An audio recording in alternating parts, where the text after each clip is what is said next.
Salut tout le monde, aujourd'hui on se retrouve pour une nouvelle vidéo, on va faire une analyse du marché pour aujourd'hui. On va commencer depuis la tendance daily histoire d'avoir une idée de où on est exactement. Là on peut voir qu'on est en tendance de fond haussière largement et que du coup pour l'instant ça n'a pas de raison de s'arrêter tant qu'on ne forme pas un choche en daily. Si on trace notre zone OTE en daily, on peut voir qu'elle se situe dans ces zones là, donc vers les 86 000 à 81 000. Je trouve que ça fait légèrement bas, mais c'est une zone qui peut du coup être atteinte. Vous voyez, mais comme on a des grosses impulsions comme ça, généralement on va pas direct chercher la zone OTE avant la fin du mouvement, donc on pourrait totalement ne pas revenir la chercher ou juste corriger jusque là par exemple avant de chercher plus haut, ça serait possible. Ce qu'on a d'intéressant ici en 2 jours, c'est un gros order block qui pourra servir de support au prix si on commence une correction. Pour l'instant on n'a pas commencé de correction, on peut penser qu'on corrige concrètement, mais sur le Bitcoin on est juste dans un range pour l'instant, il n'y a pas eu de breakout au nord, au sud, nulle part. Il y en aura un à un moment donné qui va être un peu décisif parce que vous voyez on est vraiment dans un range qui laisse de la liquidité au-dessus et en dessous, donc il y a plusieurs scénarios dans un range, c'est souvent difficile de vous dire si ça va aller en haut ou en bas. On est dans une tendance haussière, donc le but est quand même de finir au nord. Donc ça serait bien d'aller chercher en bas et de direct remonter pour aller chercher la liquidité en haut en dernier pour ensuite encourager le prix à aller chercher plus haut. Mais c'est totalement possible d'aller chercher en haut, puis d'aller en bas, corriger dans la zone que je vous ai dit par en bas et ensuite aller chercher en haut. Ça nous ferait une petite correction histoire de faire un peu de nettoyage et ça ferait de mal à personne. Maintenant on peut faire aussi comme ce qu'on avait fait ici, c'est-à-dire qu'on avait accumulé en dessous, hop, on a juste fait une accumulation verticale et on a pump au nord sans prendre le reste, donc on pourrait faire la même chose ici et hop, aller chercher plus haut. Alors peut-être aller chercher un ATH pour ensuite faire un top de bull run.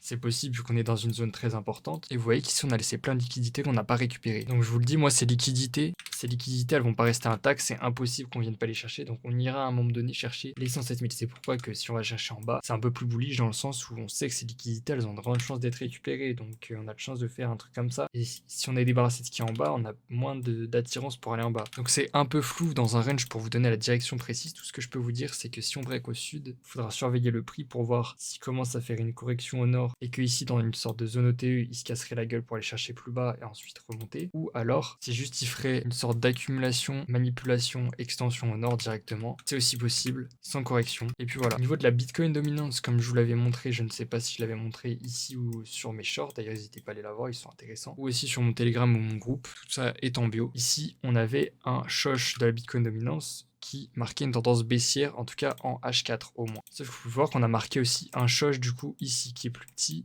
mais qui remarque une tendance haussière dans cette tendance baissière. Donc on pourrait totalement aller chercher la zone de short comme ce que j'ai dessiné, donc monter jusque vers les 64,5% à peu près, pour ensuite chercher plus bas. Ça correspondrait avec une petite correction du Bitcoin et du coup des altcoins avec. Donc attention à ne pas FOMO et à pas lancer des swings sans setup, sans rien du tout. Ça peut être dangereux. Côté Ethereum, il a été bien strong lui ces derniers jours et c'est très positif. Ce que j'ai remarqué ici, c'est qu'on avait marqué un COS et que on n'est jamais revenu récupérer la zone OTE de ce COS. Vous voyez qu'ici on a un problème, on l'a pas touché, ici aussi, et du coup ça nous emmène à avoir une zone OTE qui est ici. Donc ce que je pourrais imaginer moi de ma part, c'est qu'en H12, vous voyez, on a un order block qui est ici qui prend de la place. Et ben on pourrait tout simplement aller le chercher et faire une continuation haussière, ça permettrait de prendre la liquidité ici, de corriger en même temps que le Bitcoin et d'aller chercher plus haut. Ça serait vraiment clean, ça reste à surveiller. Je vous tiens au courant sur mon groupe et sur mon Telegram. Si vous êtes nouveau dans le trading, n'hésitez pas à utiliser mon lien Bitunix qui est en description. Il y aura des USDT très bientôt à récupérer, alors n'hésitez pas. Bref, c'est tout pour cette vidéo, merci de l'avoir regardé et puis moi je vous laisse là.